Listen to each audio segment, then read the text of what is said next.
Isang araw, nagkuwento si Jesus tungkol sa dalawang lalaki na pumunta sa templo para magdasal.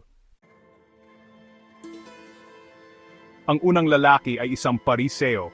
Kilala siya bilang isang leader ng relihiyon. Sinusunod niya ang maraming patakaran at mataas ang tingin niya sa sarili niya.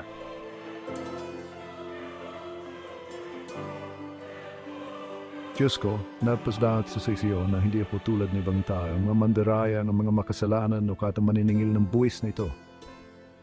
Nagayuno ako 2 beses sa isang linggo at nagbibigay ako ng ikapu ng lahat ng kinikita ko.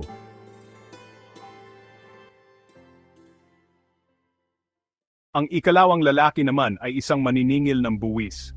Hindi gusto ng mga tao ang mga maniningil ng buwis dahil marami sa kanila ang hindi tapat. Ang maniningil ng buwis ay mukhang malungkot at hindi karapat-dapat. Diyos ko, kaawaan mo ako, ako ay isang makasalanan. Hindi man lang siya tumitingin sa langit.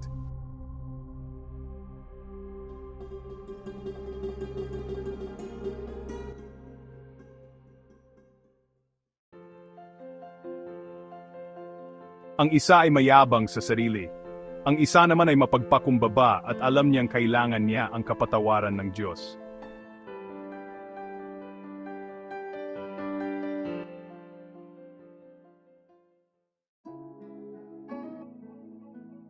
Sinasabi ko sa inyo, ang maniningil ng buwis at hindi ang pariseo ang umuwi na matuwid sa harap ng Diyos. Sapagkat ang sinumang nagtataas ng sarili ay ibababa, at ang sinumang nagpapakumbaba ay itataas. Hindi tinitingnan ng Diyos kung gaano tayo kabuti sa tingin natin. Tinitingnan niya ang ating mga puso. Mas mahalaga sa Diyos ang ating mga puso kaysa sa ating mga gawa o mga tagumpay. Akala ng pariseo ay mabuti siya dahil sa kanyang mga ginagawa, pero ang kanyang pagmamataas ay nagpababa sa kanya, at nakalimutan niyang kailangan ng lahat ng tao ang biyaya ng Diyos.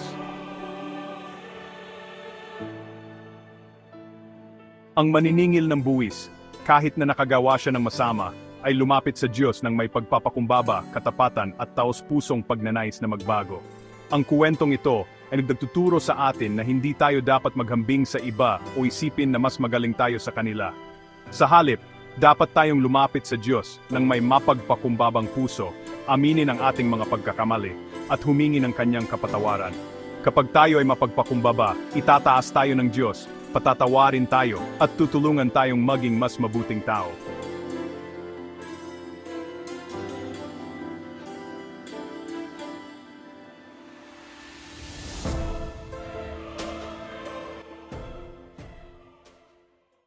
Magdasal tayo. Mahal na Diyos, salamat sa pagmamahal mo sa amin kahit nagkakamali kami.